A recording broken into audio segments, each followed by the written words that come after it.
ലഹരി മരുന്ന് വിൽപ്പനയെന്ന രഹസ്യ വിവരത്തെ തുടർന്ന് വീട് മാറിക്കയറി പോലീസിന്റെ പരിശോധന. കൊള്ളല്ലോ. കോഴിക്കോട് ഈങ്ങപ്പുഴ കക്കോടിലാണ് പോലീസ് വീട് മാറിക്കയറിയത്. പരിശോധനയ്ക്കിടെ വീട്ടുകാരും പോലീസുമായി വാക്കേറ്റവും ഉണ്ടായിട്ടുണ്ട്.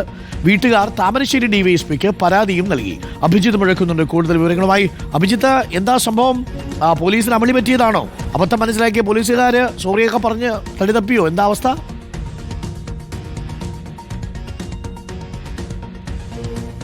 Doctor Arunkumar, good morning. Sorry പറഞ്ഞാൽ ഇത് തീരുമെന്ന് തോന്നുന്നില്ല. കാരണം ഈ വീട്ടുകാർ വലിയ മാനസിക വിഷമത്തിലാണ്. അവർ താമരശ്ശേരി ഡിവൈഎസ്പിക്ക് പരാതി നൽകുകയും ചെയ്തിട്ടുണ്ട്.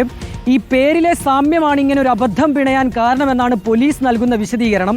കഴിഞ്ഞ ശനിയാഴ്ചയാണ് ഈ സംഭവം ഉണ്ടാകുന്നത്. ഒരു വീട്ടിൽ, ഈങ്ങാപ്പുഴയിലെ ഒരു വീട്ടിൽ ലഹരി വിൽപ്പന നടക്കുന്നു, മയക്കുമരുന്ന് സൂക്ഷിച്ചിട്ടുണ്ട് എന്ന രഹസ്യ വിവരം താമരശ്ശേരി പോലീസിന് ലഭിച്ചു.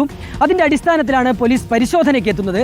പക്ഷേ വീട് മാറിയാണ് പോലീസ് ഈ പരിശോധന ആരംഭിച്ചത്. അതായത് രണ്ട് വീട്ടിലുള്ളവർക്കും ഒരേ പേരായിരുന്നു. അപ്പോൾ ഇയാളാണെന്ന് തെറ്റിദ്ധരിച്ച് പോലീസ് ഒരു വീട്ടിൽ കയറുന്നു. അപ്പോൾ വീട്ടുകാരൊക്കെ പറയുന്നുണ്ട് ഈ നിങ്ങൾ ഉദ്ദേശിച്ച ആളല്ല എന്ന് പോലീസിനെ പറഞ്ഞ് ബോധ്യപ്പെടുത്താൻ ശ്രമിക്കുന്നു. പിന്നാലെ പോലീസും ഈ വീട്ടുകാരും തമ്മിൽ വാക്കേറ്റമുണ്ടാകുന്നു. പോലീസ് എങ്കിൽ പരിശോധിച്ചോട്ടെ എന്ന് വീട്ടുകാർ നിലപാടെടുക്കുന്നു. അങ്ങനെ പോലീസ് അകത്ത് കയറി പരിശോധിച്ചു. പക്ഷേ ഒന്നും കണ്ടെത്താൻ കഴിഞ്ഞിട്ടില്ല എന്നാണ് പോലീസും ഒപ്പം തന്നെ ഈ വീട്ടുകാരും പറയുന്നത്. ഒരു 22 വയസ്സുള്ള ഒരു ആൾക്കെതിരെയാണ് പോലീസ് പ്രധാനമായും അന്വേഷണം ആരംഭിച്ചിരുന്നത്. അങ്ങനെ ഒരു പരാതിയായിരുന്നു, ഒരു രഹസ്യ വിവരമായിരുന്നു പോലീസിന് ലഭിച്ചത്. പോലീസ് ആ വീട്ടിൽ നടത്തിയ പരിശോധനയിൽ പോലീസിന് ഒന്നും ലഭിച്ചിരുന്നില്ല. അങ്ങനെയാണ് പോലീസിന് അമളി പറ്റിയതാണ് എന്ന് മനസ്സിലായത്. മറ്റൊരാളുടെ വീട്ടിലായിരുന്നു കയറേണ്ടിയിരുന്നത്. അബദ്ധത്തിൽ ഈ വീട്ടിൽ കയറി പരിശോധന നടത്തി.